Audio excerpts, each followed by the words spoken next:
guys, I'm Pre and welcome to Pre-TV. I can't move because I've got tea. Pre-TV. I just wanted to be a little bit aesthetic. I've never had tea before. It's quite strange. I'm not sure how I feel about it. It's quite nice. I wish it wasn't so hot because I've had to take like my second top off because it is so warm. I wanted to just be here like sipping, but gosh, it's hot. I can't really open my windows because of all the spiders that get in. Because my windows are like filled with cobwebs on the outside because they're so small. This is actually quite tasty, but I'm gonna put it down over here because it's too hot. If it gets colder, I'll bring it back. It's quite nice. I've never had tea before. The only tea I've ever had is green tea, which I had recently when I met up with my friends in Manchester, and that was a bit strange. I think it tasted a lot nicer cold. So if iced green tea exists, I think I would drink that. But one of my friends introduced me to it from the Dorshkoro, and another friend from the Dorshkoro sent me that. So, okay. So, on today's episode of the pre-show, I'm going to be talking about my favourite books because I feel like a lot of them are really, really underrated and not enough people know about them. So I wanted to just like talk about them, talk a little bit about what's in them and why I like them. And I just thought it's quite a cosy video to do, and they're all down here. You can't see, but this thing, I didn't bother turning on my fairy lights because what was the point? You can't really see them anyway. But down here I've got loads of books in this thing, this ugly thing. So I'm just gonna get down and like talk about them. Okay, so the first book is one that probably a lot of people, if they watch book stuff, you'll know about it.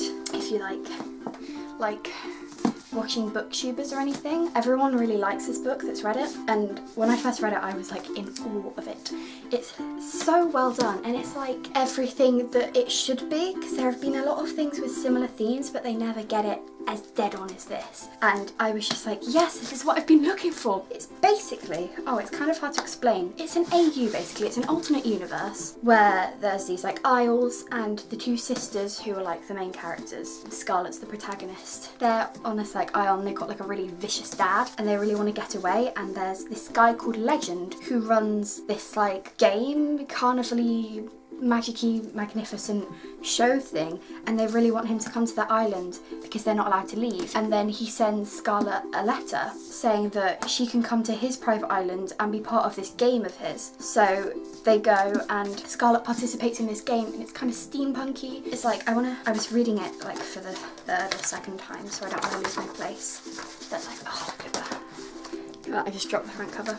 I'm trying to find you the map so you can see like that's what the place where they play the game looks like, and they've got, I love maps, and it's all that kind of, look at that front cover. I was actually kind of disappointed that I got this front cover because they do 4 of them and one of them was like a pocket watch, and I love steampunk, so I really wanted a pocket watch. But it's really nice. Look at the front covers. And it's really basically, I don't know how to describe it. I just really love it because it's like, and it's like split into the different nights, and it's like, it's sort of like a magical treasure hunt that you have to go on, and like all these clues around the island, and there's this guy called Legend who has a top hat, and basically she has to, and it's very strange. Everything is kind of a little bit illusion-y magical, and it's also kind of dark in points, and basically you have no idea where it's going ever. It always surprises you, and I really like that. Like every turn is like, wow, I didn't expect that. So that's why I really like this one, and I really want to just get all the copies. I want to collect them. This was my favourite book when I first read it. I've read other stuff since that's my favourite books for different reasons, but I think this is probably the best book I've ever read, so Caravel. Definitely go invest, because I don't know anyone that's actually like read this, but I know lots of people on the internet who like books have read it. I literally don't know anyone who's read the same books as me, so I like want to make friends or force my friends to read them. Oh, the next one is, I've got 2 favourite books. This is one of them. I'm so excited. The sequel is coming out like in a month. Next month, yeah. I'm so excited. This is Timekeep. Now, this one, please go and read it.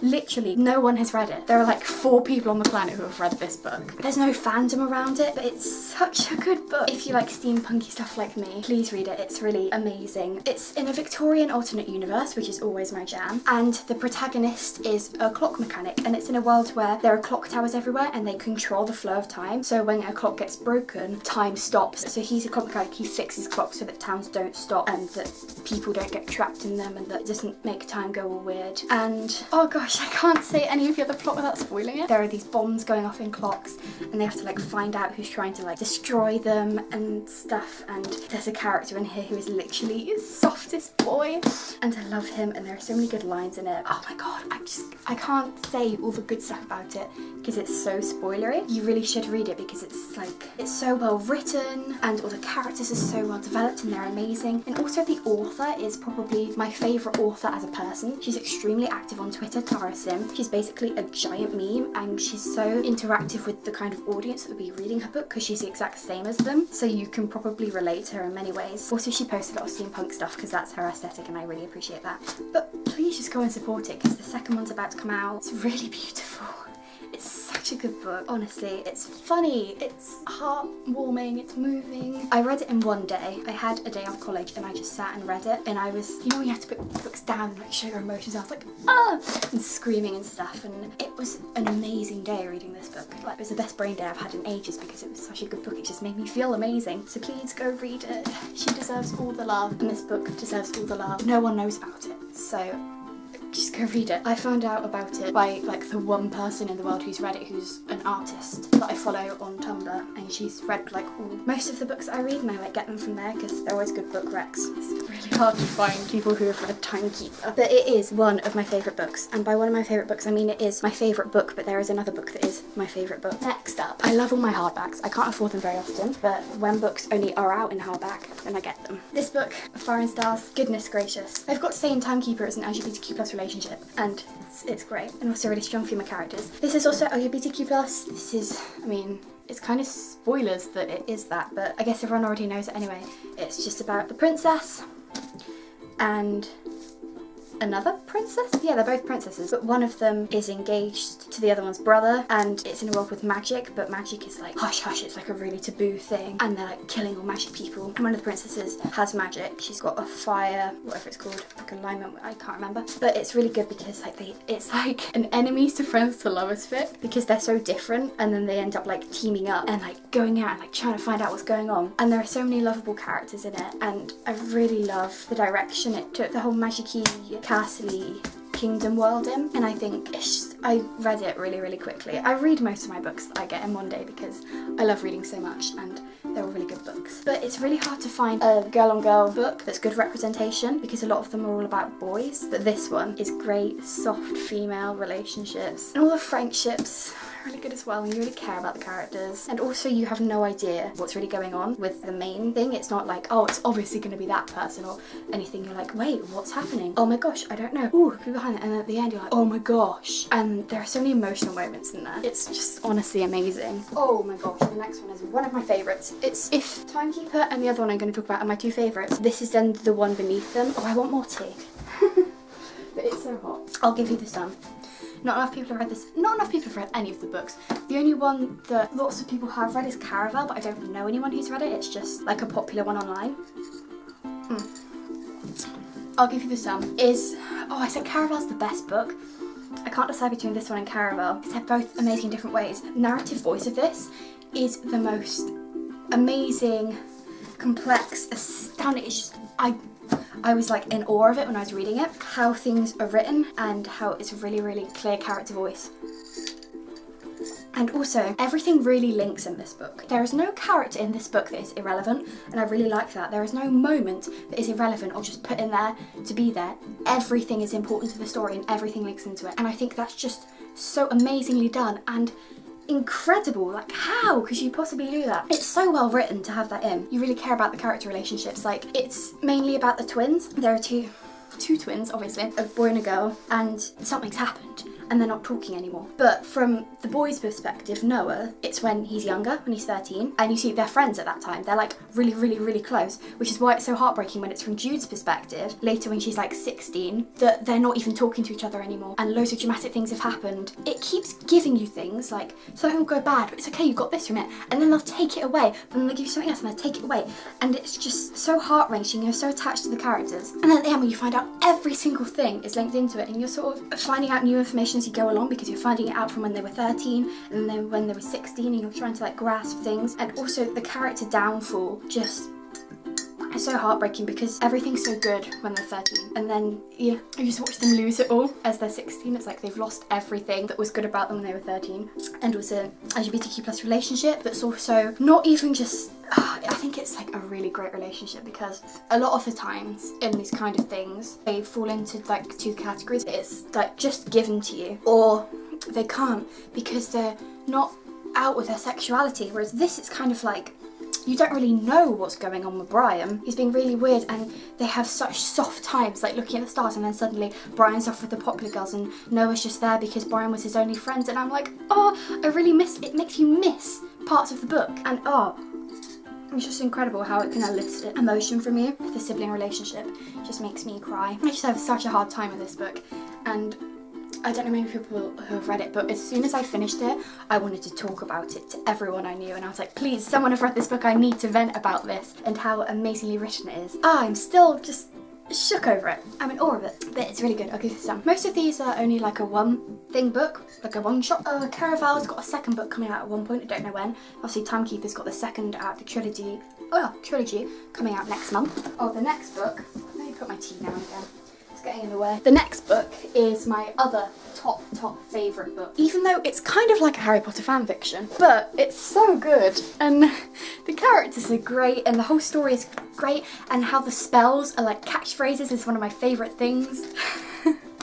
Oh gosh, I love this book so much. You've probably heard of it. It's one of the more well-known ones, Carry On by Rainbow Rowell. Lots of people know her for her other books, Fangirl, which is where the two characters Simon and Baz came from, or Eleanor and Park. I haven't read either of those, I really want to, but I've read Carry On first, and honestly, I always want to read Carry On. There's not a time where I don't want to read Carry On. I've already read it 3 times. I got it for Christmas, and I've been reading loads of other books, and I still got books I need to read, but I'm just like, I need to read it again. I really want to read it again now. I want to say it's my favourite book, and it is, but also Timekeeper is also my favourite book. But oh gosh, it's basically dreary, but not, and the main character, Simon, is so much better than Harry, let's be honest. It's in a school called Watford, which is like a magic school, but it's not like the Harry Potter universe where they've got like a whole world. It's just the school, and then magicians, is that what they're called? I can't remember, like mages, or mages as it actually is, but I pronounce it mages because I'm an idiot. They go off and they just live their lives. So there's not like a whole world around it, and it's very modernised and it's very real world. Also, I just love the characters. It's really funny, it's very light-hearted, and it's a really easy read. But also there are just points in it that are amazing. And there are also things that you won't understand until you read it the second time. And then there's chapter 61, which gets everyone shook. And basically it's about a guy who's the chosen one, but he actually can't do magic. He just blows up and loads of magic comes off him, but he can't use his wand. He can't do anything, but everyone thinks he's the chosen one, and he's got a best friend called Penny, who's really good at magic, and she's the best quirky character, and she always has different colour hair, and I really love Penny. You've also got Baz, who's his roommate, and they hate each other. Baz keeps trying to kill Simon, and then Baz is missing. For half the book, Baz is the best character, but he's missing for half the book, and then Simon's like, he's plotting, where is he? He gets so obsessed with Baz, everyone's like, Simon, just let it go, why are you so determined to find him? And he's like, I'm trying to find where he is, not because I'm worried, because I know he's plotting. And also Simon's girlfriend is the worst in the universe, and she's in love with Baz. Baz is gay as fuck. So I really love, there are so many good memes from Carry On. The Carry On fandom is the best thing. The jeans meme, cherry scones, plotting, no one's trying to seduce a vampire, all these great things. I really, really, really love Carry On. I wish there was a sequel. Everyone wants a sequel because it leads into something that could be a great sequel, but Rainbow Rowell hasn't decided yet. She keeps saying, oh, probably not, and then, oh, maybe, and so I really, really hope there's a sequel because, oh gosh, I love it so much. Ooh, those are quite big books, all of those. Now into the smaller, shorter books that I read literally in like half an hour. Not that it was like a couple hours I read them. Simon vs. the Homo Sapiens Agenda. Really, really love this book. I've only read it once, and I read it in like a few hours, so I feel like I need to read it again to like properly absorb everything. We should bring out a film soon, and I'm so excited. Basically, a guy called Simon who is gay. I'm pretty sure he's gay, yeah. And he's talking to this guy online who's also gay, and they like met in like a chat room on Tumblr. I think it was on Tumblr, yeah. And so they started anonymously emailing each other because they both have similar experiences, and he's basically falling in love with this guy. he doesn't know, but he knows that he goes to his school because they met on this like anonymous chat room for their school, and he's like trying to figure out who it is the whole time. And also there's drama with his best friends. He thinks it's this certain guy, and this, oh gosh, I can't even remember most of the things that happen off the tip of my tongue, but it's high school-y, drama-y, and I just really love it. Also, there's blackmailing in there because one of the emails he sends to this guy, nicknamed Blue, gets into the hands of another guy who's then blackmailing him to get with one of his friends, and it's really, really great. It's such a fun read, and you're not supposed to know who the guy is, but I did. Going into it, I knew, and it was still amazing, so whether you know or not, read it anyway. It's just, oh, I love them. I love them so much. I love this book. It's really fun read if you just want to like have a short little read rather than like delving into a whole universe. Just taking a little one. This is a good one. This is a really good short read. Another one, which is a little bit longer but still pretty short, is, oh, this is an amazing book. Aristotle and Dante Discover the Secrets of the Universe. I've only read this once as well. I love the cover so much, but I really, really want to read it again. Apparently lots of people don't like it because of how it's written. It's written a little bit poetically. I didn't really notice too much, to be honest. I thought it was written great and it wasn't hard to understand. It's all of these literally apart from Caravel, my book's LGBTQ+. And it's these boys that become friends. Ari is a bit strange and he's a bit of a loner. And then Dante, this literal ray of sunshine, comes into his life. And it's in 69, I think it's set. It's in the 60s. And they sort of have to like help each other understand things. And then Ari gets hit by a car. Their friendship crumbles. I hope that's not much of a spoiler. It's also, I love Dante's parents. They're really great. And also Dante moves away at one point. It reminded me of how I'll give you the sun. Gives you like relationships and friendships and then snaps it away and makes you really miss it. It did that when Dante moved away and got new friends and started doing drugs and drinking, and Ari doesn't have any friends. And it's also, it's not, is it? I was going to say it's mixed race, but it's POC. I was going to say like mixed race relationship, but it's not, because one of them is light skinned and one of them is dark skinned, but they are both from, oh god, I can't even remember. I'm so sorry, but they're POCs. I love it. Oh, there's another book down here that isn't necessarily one of my favourites, but I think it is still a really good book and I did really enjoy it. Geekerella. It's about a girl who's a fangirl, and there's this fandom that gets you so involved that I just want to watch this show called Starfield, and basically it's so relatable. They're making, it used to be a TV show and now they're making an up-to-date film, but she really hates the guy they've cast as the main character because he was from a soap opera, and she's like, oh, he doesn't know anything about it, this is awful. And then you get from the point of view of the guy and you find out he's actually a massive fangirl of Starfield and he's very similar to her. And then she starts getting like messages from like a guy that's a fan of it and starts developing a friendship with him, and they're just bitching about this guy that's the main character who's actually a fan.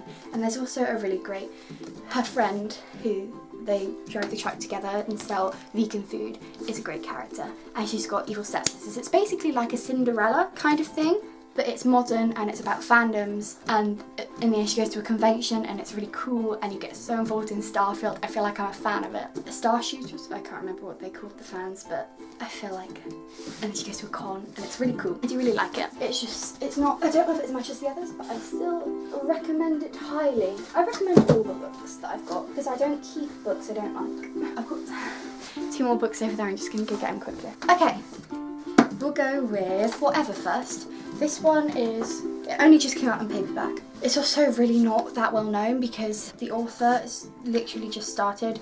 This book started out as an original on AO3 and the author is like a massive fangirl. So it's only just been published in paperback and then it was published in hardback a little while ago. But it's kind of like, gives me Simon vs. Homo sapiens agenda feelings, but a bit more R-rated, X-rated, kind of worse language, sexier kind of thing. But if you like Simon, you'll probably really love this. It's about a guy, his ex-girlfriend, not like Agatha from Carrie, and I thought she was going to be, but she ends up being his best friend and who he always turns to. And he can't understand why they broke up, even though she's like, we were never together anyway, properly. He's like, why did our relationship end? And then she's like, Mike, you kissed a guy at that party when you were drunk. You snogged a guy. And he's like, what? And then he has this whole like conundrum existential sexuality crisis, and he's got a really nice friendship group and it's about them and they're in school and he's got this like guy he's like enemies with that starts acting really weird to him. He keeps smiling at him and he doesn't understand what's going on. And basically they have a band, there's all these parties, and it's just him coming to terms with it. And it's high school-y and it's just really good. And it's really funny. I really love how it's written because it's written totally in his voice. So it's very like high school-y guy voice, so like whatever, stuff like that. It's totally awesome stuff and I just love that about it. Final book! I think I'm gonna do another one on like book series, like proper series with a, I've got lots down here. But I just wanted to do this about single books, even though some of them aren't going to be single, but at the moment they are. They're not dating anyone yet. Darkest Part of the Forest is way too short, and I wish there was a sequel because I love this book and there's just not enough of it. It doesn't delve into it enough. But what you do get is really good, and there's a really good plot point in there that makes me shook about night times and stuff. It's in a world where fairies exist, and the main characters, brother and sister, live in this town where fairies are and mythical things, but it's not like fantasy, it's literally modern day. So they're having like parties out on this glass coffin where this prince lies, and he's got horns and no one knows why the horned prince is in this glass coffin, and they will try to wake him up. He's been there for like years, millions, or probably not millions, centuries maybe, I don't know. Like their parents partied over him, their grandparents and stuff tried to wake him up, and they have like mad parties there every week with like red solo cups and things, so it's very modern. But then there's also the fantasy element of knights and like fairies and really cool stuff. And basically the main point of the story is this guy has been there for ages, and the two siblings, Hazel and Ben, ever since they were kids they used to like tell stories about this horned boy over the top of him and pretend that they were going to be the ones to wake him up. And then one day the glass coffin is smashed and there's no one inside, and they're like, oh shit, what happened to him? And everyone's freaking out, and there's like fairy rebellions, and they're trying to find the horned guy, and it's really good. Also, Ben's best friend is a fairy changeling, and there's sort of like racism about him and political stuff about him being, and it's really good. Basically, it's great. It's like you have to figure out what's going on, and then like finding out new things. It's like, wow. But I feel like it's way too short and I wish there was more of it. Like all the others I feel like they're rounded off, but this one is the one that I'm always upset that there isn't more about it. It's still really, really good and you should read it. Is that everything? Is that all my books? Like, obviously not all my books, like I've got lots of series blah, blah, blah, down here. I'm gonna go get my tea to finish this off. I've been talking for ages, and I hope that you enjoy what I talked about, and that you go, oh, and read them, because I love talking about these books. If you read them, or if you've read them, please tell me and talk to me about them, because so good, really good. I will leave links to buying them in the description, especially if you've read Timekeeper or whatever, which newer ones, so that have like literally no fandom at all. Please tell me, because like, carry on. I love it, but lots of people have read it, and even though it deserves love, it's got a lot of love. But Timekeeper and whatever have like no love. I'm the only one loving them. So please, please, please read them and tell me what you thought of them. You're gonna love them. And if you don't, then why? Because I'm giving you many options about fairy tale and real life. Some people I get don't like fantasy. I don't really understand that, because fantasy books are the best books. If you don't like fantasy, read whatever. Read Simon, read Arian Dante. Did I say whatever? I'll Give You the Sun. That's not fantasy. Also, Carry On doesn't feel like fantasy at all. So anything to do with it. Carry On really doesn't. It feels like it's just the real world with real teenagers. Some of them happen to have wands and they go to a boarding school where there are ghosts. I didn't talk about the ghosts. That's a big plot point in the start of Carry On. I will see you guys. How do I finish my outro? Thank you so much for watching this kind of laid back chill video, but I talk about my favourite books. Subscribe for new videos every Monday and Friday. This is where they are, in the air. Hit the big thumb below if you're feeling really super lovely and nice. I will see you guys in the next video. Bye guys, stay tuned.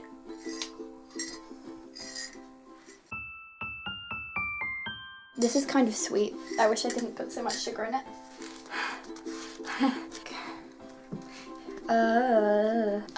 Stephanie, I can hear her outside. Oh, I put it to my tripod. Hello? Oh god, it's too sweet. No, I don't know. Yeah, so oh no. Oh. Oh. My sister's coming out of her picture. Hello, Laura. Oh, some of them are over there, damn it. No? She probably went in. Okay.